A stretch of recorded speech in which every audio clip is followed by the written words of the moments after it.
Ja sam radostan da vas ponovo vidim ovde na ovom mestu. Zadovoljstvo mi je što mogu da se nađem u vašem gradu.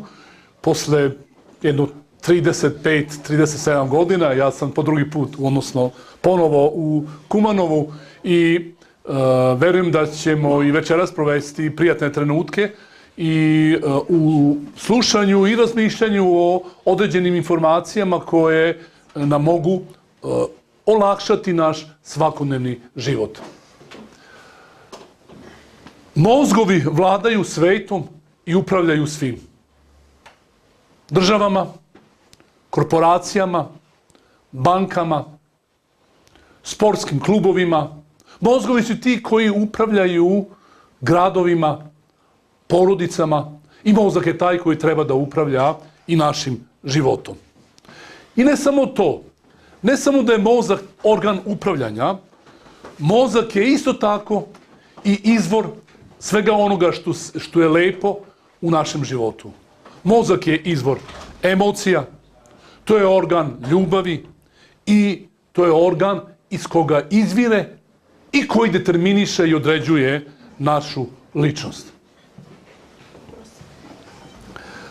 Nedostatak obrazovanja i znanja o mozgu, shodno tome, predstavlja jednu ozbiljnu i veliku opasnost. Ljudi, mi danas smo bombardovani raznim informacijama.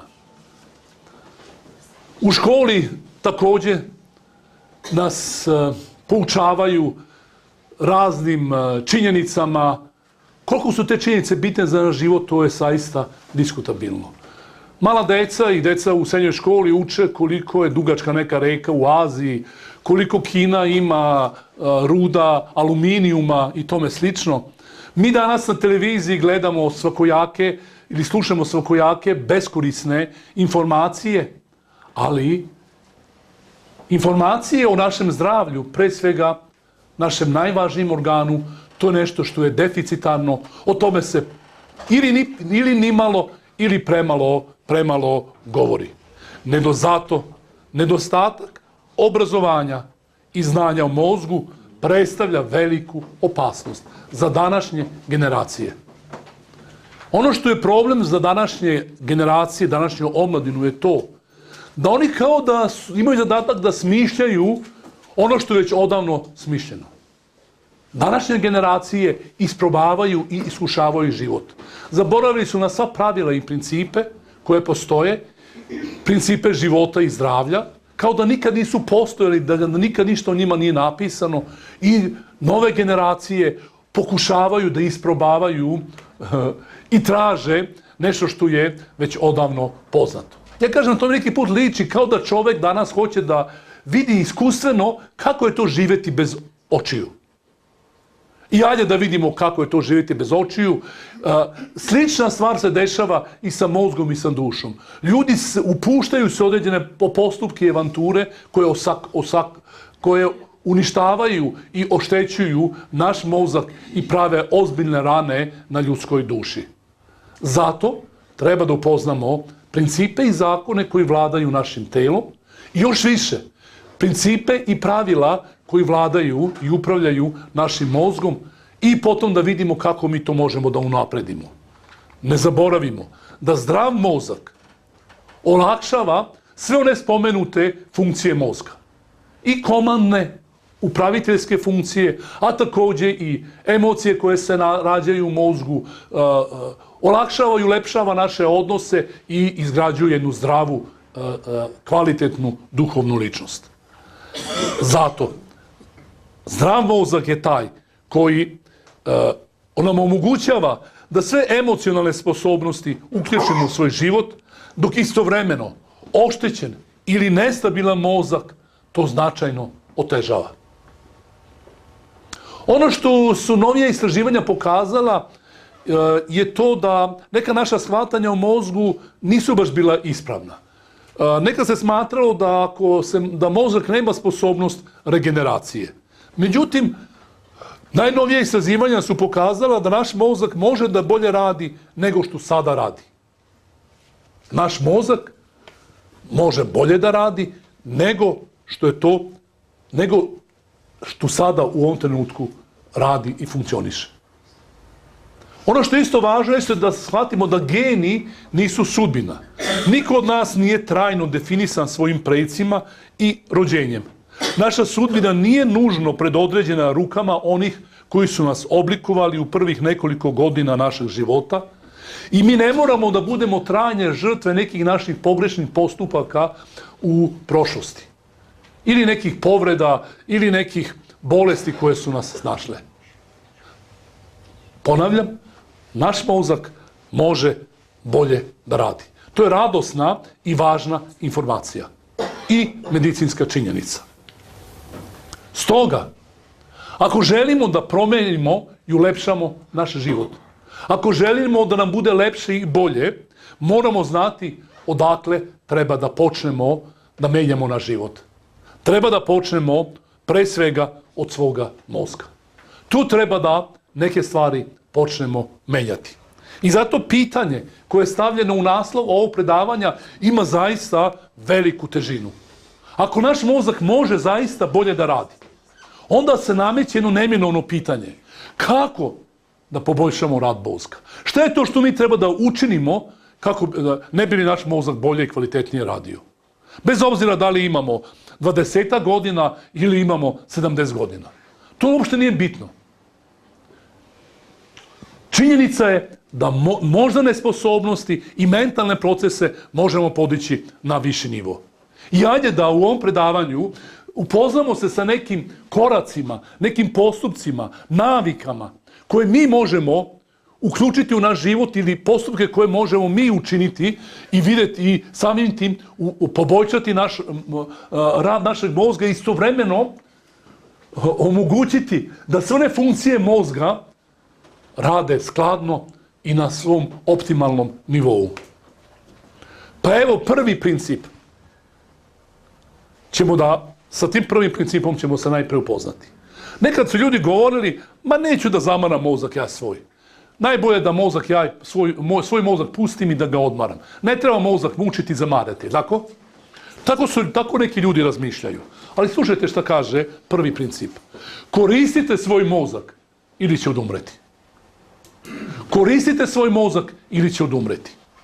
Ne zaboravite da sistem školstva danas je takav da ne treba naš mozak da radi, nego samo da naš mozak predstavlja samo jednu posudu u koju se ubacuju informacije. Deca se ne uče da razmišljaju, nego da prihvataju samo nove informacije. I to je opasnost. Rađa se ili, kako kažem, obrazuje se jedna generacija koja ne upotrebljava mozak, nego ima mozak kojim drugi manipulišu i upravljaju. I s druge strane, šta još? Kaže, koristite mozak ili će odumreti. Gledanje televizije, prilikom gledanja televizije naš mozak je pasivan. Oči i naši neki centri tamo memorativni, oni tu se samo ubacuju informacije, ali mi gledanjem televizije ne razmišljamo. Dok istovremeno, ako čitamo neku knjigu, šta se dešava tada? Mi kad gledamo TV, mi vidimo slike, čujemo govor, vidimo neku priču i to samo uđe u mozak i naš mozak tada je pasivan. Ali kad uzmemo knjigu da čitamo, šta moramo raditi? Imamo jednu knjigu, neki tekst i šta se dešava ovde? Ajmo jedan tekst da dobijem. Evo ga. Šta imamo ovde? Ovde imamo neke crtice, kvake neke. I šta sad, naš mozak od ovih crtica, šta mora da radi? Naš mozak mora da stvori glavnog lika u toj knjizi, tako? Moramo da stvorimo sliku kako taj lik izgleda, da vidimo, da prepoznamo i da stvorimo u našem mozgu od tih reči, od tih znakova, simbola, naš mozak mora da stvori sobu, kuću gde on živi, dete kako njegovo izgleda, tu konverzaciju da čuje i mozak mora intenzivno da radi. Kad su uzeli i snimali MR magnetnu-rezonancu mozga, čovjeka koji gleda televiziju, 90% mozga je mirovalo, kažem, da onaj deo za memoriju, on je bio otvoren i on je samo radio. Kad čovjek čita knjigu, daleko veći mozak je aktivan i mora, hvala lijepo, i mora da radi i da funkcioniše. Koristite svoj mozak. Nećemo ga koristiti ako gledamo, to je važno, ako gledamo televiziju, to nije korištenje mozga. Mi znamo, mi Evropljani malo se posmevamo Amerikancima, tako? Mi kažemo, to je nacija ispravnog mozga, tako? Oni ne znaju šta je realno, šta je stvarnost, tako? I tome slično, ali pazite, ta opasnost preti i našoj deci i našoj omladini. Da oni ne postanu takvi. Mi treba da koristimo mozak. Ali kako? I za čega? Vaš mozak će rasti i razvijati kada se naprežete preko svojih uobičajenih granica. Mi treba da koristimo mozak, ali kako? Tako što će se naš mozak zamarati. Da pred naš mozak stavljamo zadatke koji zahtevaju napor. Isti princip kako se razvijaju mišići, taj isti princip važi i za to kako se razvija naš mozak. Mi mišiće hoćemo da razvijemo. I šta ćemo raditi mi muškarci? Uzeti kašiku, i dizati kašiku punu supe, lako, i sad kao mi razvijamo mozak. Ili šta? Daljinski, i to otvaramo kapiju, menjamo kanale i tome slično. Ne možemo da odemo peške, ni 100 metara moramo da palimo auto da bi otišli od jedne tačke do druge tačke. Mišići se ne mogu razvijati ako ih ne opterećujemo. Oni koji hoće da imaju mišiće, šta rade? Odlaze u gimnastičku salu i uzmu jedan teg i muče se i oznoje se. Znaju, kad se oznojimo, mi muškarci smo svesni, onda razvijemo mišiće. Bez napora i znojenja, mišići se naši neće moći razviti. To isto važi i za naš mozak. Naš mozak će rasti i razvijati kada pred njega stavimo teške i ozbiljne zadatke. Znači, moramo staviti pred naš mozak jedan težak posao. Ja imam običaj da kažem da šahisti, šah je igra koja zahteva izuzetnu mentalnu aktivnost. Ali ne zaboravite da ima jedna knjiga koju, ako uzmete u ruke da je čitate, bez visokog stepena koncentracije, bez spremnosti da zamorite vaš mozak, onda bolje da ne uzimate u ruke. Znate o kojoj knjizi je reč? Bibliju, ako hoćemo da čitamo. A pristupimo Bibliji površno, kao nekim novinama. Nemojmo je ne uzimati u ruke. Biblija, kao knjiga, zahteva izuzetan mentalni napor. Ništa manji nego kao kad sednemo da igramo šah.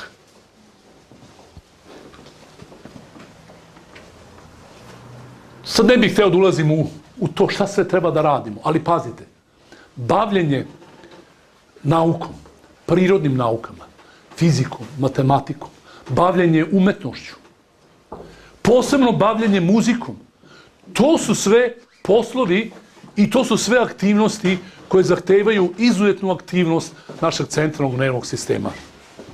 I kratak rezime, ako hoćemo da se naš mozak razvija, šta moramo da radimo? Kaže, koristite mozak ili će odumreti i to kako da ga koristimo i čime da ga, gde da ga aktiviramo šta kaže ovde? U određene aktivnosti koje zahtevaju napor, koje zahtevaju zamor. Pa pazite, ovo predavanje koje ću vam ja večeras pričati, isto tako zahteva koncentraciju.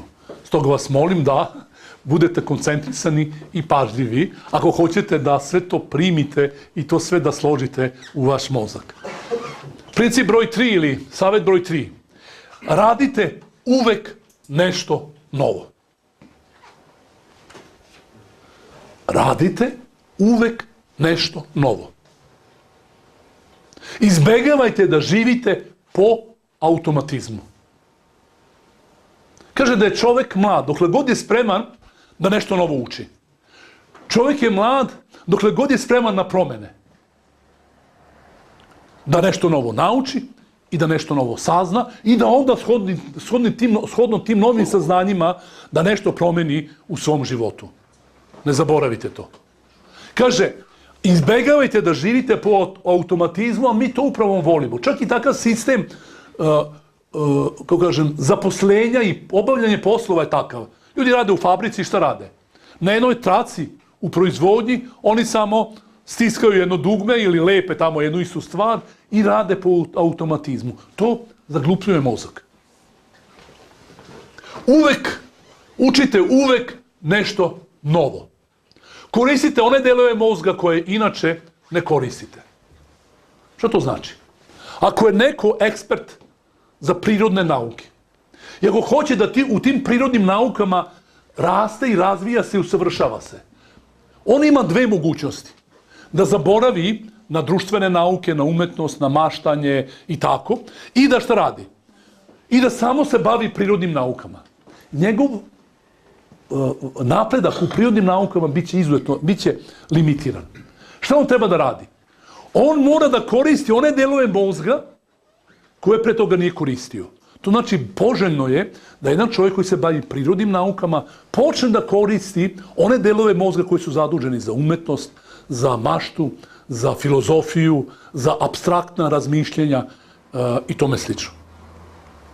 Onda, kad počne to da radi, delovi mozga koji su zaduženi za prirodne nauke moći će da se još više razvijaju. I obrnuto.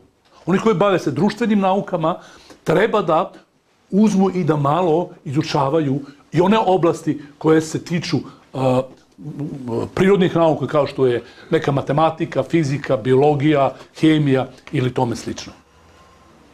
Znači, koristite one delove mozga koje inače ne koristite. To je isto, sad ovdje kad stanemo, ja bih samo ovdje malo zastao, to je u stvari priča i o muškom i o ženskom mozgu. Leva hemisfera mozga je više, tu hemisferu više koriste muškarci, žene više koriste desnu hemisferu mozga. Ali ako muškarac i žena su otvoreni i imaju komunikaciju, onda će oni jedni druge obogaćivati. Muškarac, kad živi sa ženom vremenom, on će biti primoran da se otvori malo i da aktivira, da bi shvatio svoju ženu, mora malo da koristi više desnu hemisferu mozga da bi je razumeo.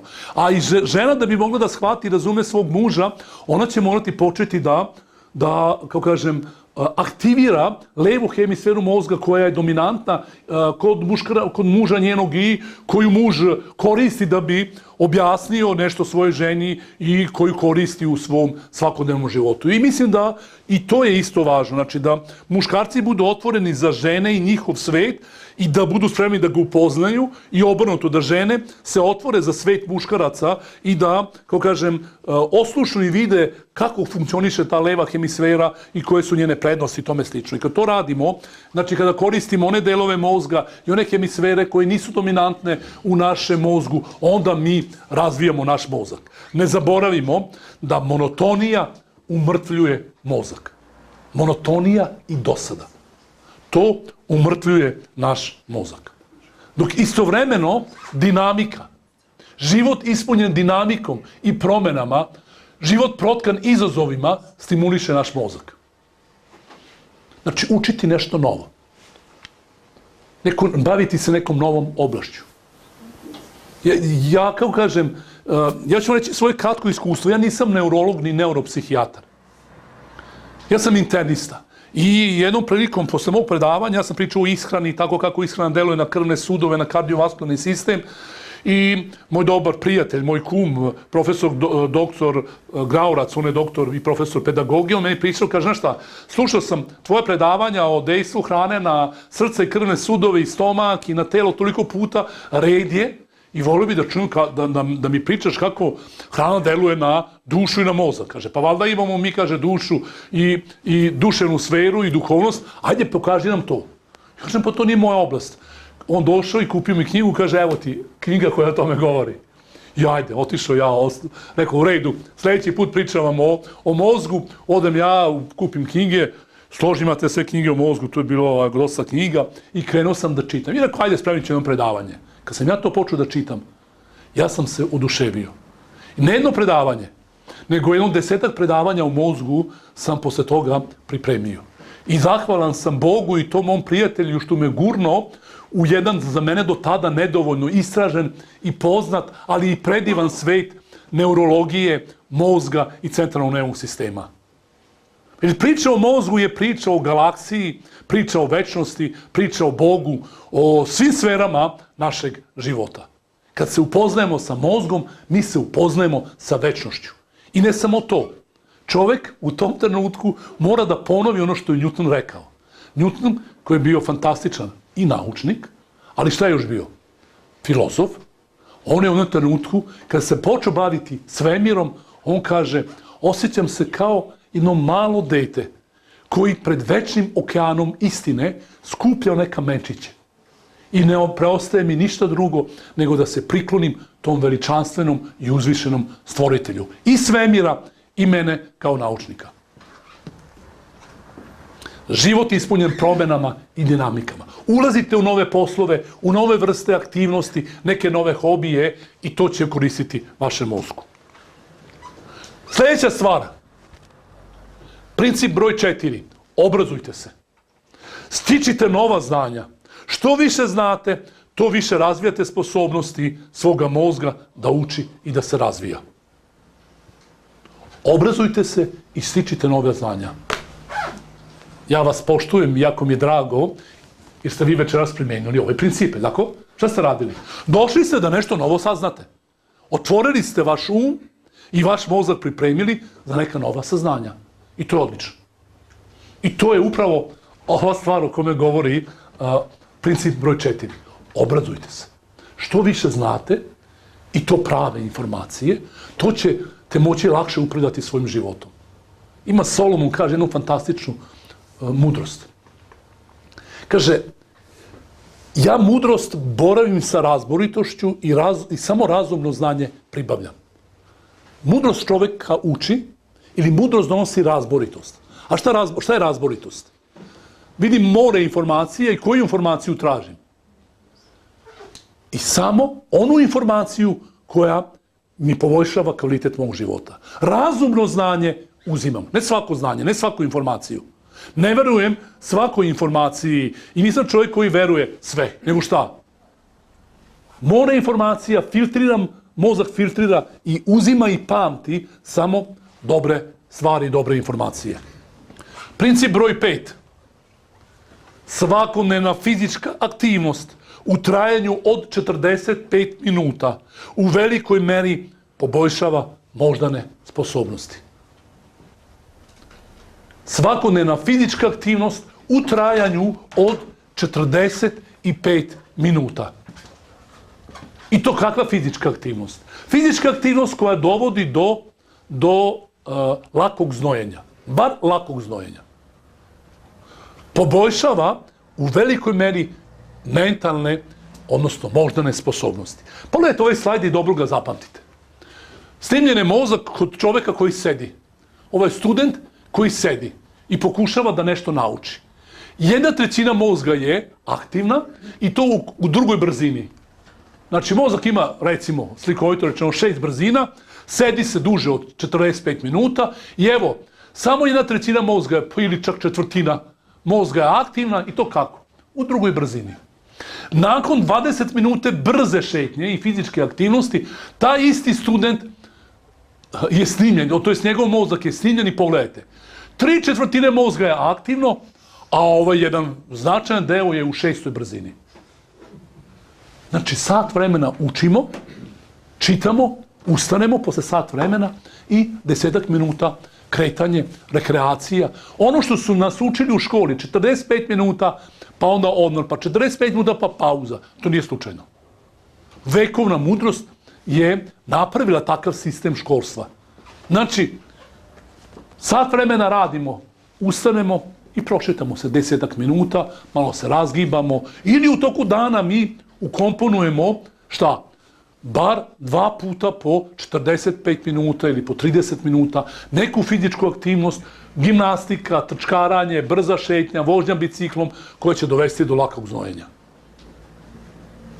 Evo šta se dešava u toku fizičke aktivnosti. Povećava se koncentracija neurotropnog faktora, povećava se proizvodnja moždanih hormona i poboljšavaju se mentalni procesi. Šta je to neurotropni faktor? Neko će reći, pa šta? Kakve veze ima neurotropni faktor sa mojim životom? Neurotropni faktor je struktura mozga ili hemija mozga ili supstanca koja popravlja oštećenje na našem mozgu. Neurotropni faktor je zadužen za regeneraciju mozga. Ja sam malo pre u uvodu rekao da nije bitno toliko koje smo greške pravili. Šta? Jesmo pili, jesmo jeli nezdravu hranu, jesmo dobili neki udarac u mozga? Jesmo. Je li neko pušio? Jeste. Jesmo vodili nezdravi život? Jesmo grešili u životu? Jesmo, mi smo grešili. I šta sad? Pa ajde da stimulišemo ovaj neurotropni faktor koji će putovati. To su strukture koje putuju po mozgu i šta? Vide defekt na ćeliji i oni taj defekt regenerišu. Koncentracija neurotropnog faktora se povećava u našem mozgu zahvaljujući fizičkoj aktivnosti. To je lek i to je medikament koji mi treba da kupimo i da uključimo u naš život. Slušajte ovo. Fizička aktivnost povećava proizvodnju moždanih hormona. Endorfini i melatonin. To su moždani hormoni čija koncentracija. Melatonin je hormon dugovečnosti i hormon mladosti. Znači, ako osoba hoće da živi dugo i da mozak te osobe radi kvalitetno i da ima energije i snage, treba melatonin. Znači, mi moramo taj melatonin držati na što većoj koncentraciji, onda će i naš mozak i naše telo imati dugovečnost i za to vreme imati mladalačku snagu i energiju. Koncentracija melatonina se povećava u toku fizičke aktivnosti. Kao da imamo 15 godina. Fizička aktivnost dovede koncentraciju melatonina na nivo koji smo imali kad smo imali 15 godina. Kada je mozak radio fantastično. Endorfini su hormoni radosti. Ja se sećam, mi smo imali naputa jedan kurs o zdravlju i ja sam zahtevao nakon 45 minuta sat vremena da imamo fizičku aktivnost. Vežbe, da vežbamo.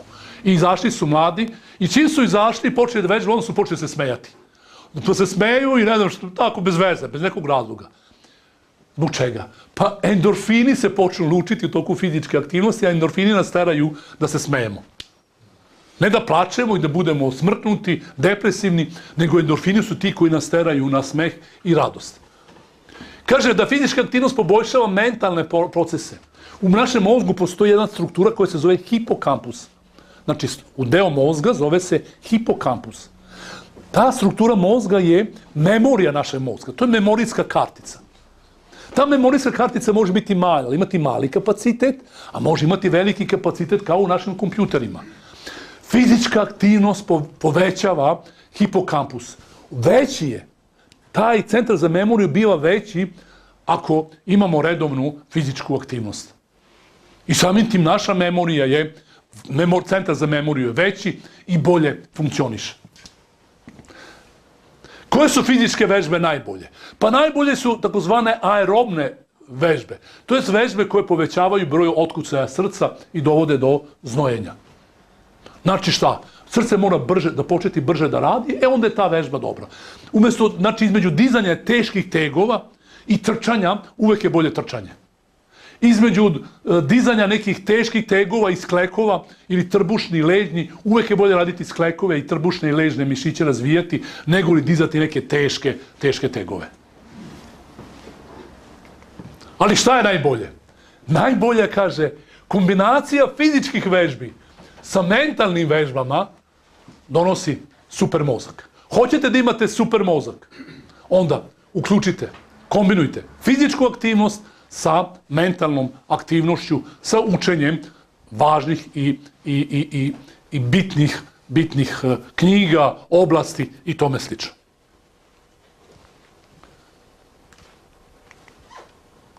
Postoje i navike. Ovo su samo neke navike koje poboljšavaju rad mozga. Ja sam samo neke spomenuo. Da vidimo navike koje štete našem mozgu, a koje mi možda svakog dana praktikujemo. Tu je vreme, ali ovo je trenutak, ovaj slajd je trenutak da zastanemo i da, kao kažem, osvežimo naš mozak